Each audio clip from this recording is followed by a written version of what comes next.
تبارك الذي جعل في السماء بروجا وجعل فيها سراجا وقمرا منيرا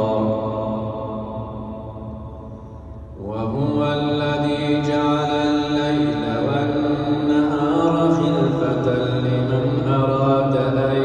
يذكر أو أراد شكورا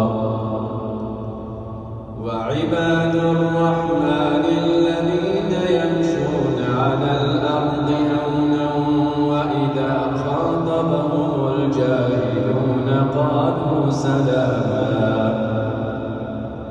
والذين يبيتون لربهم سجدا وقياما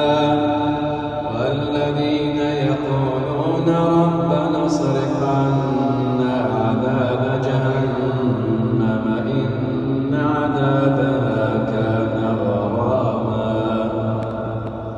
إنها ساءت مستقرا ومقاما والذين إذا أنفقوا لم يسرفوا ولم يقتروا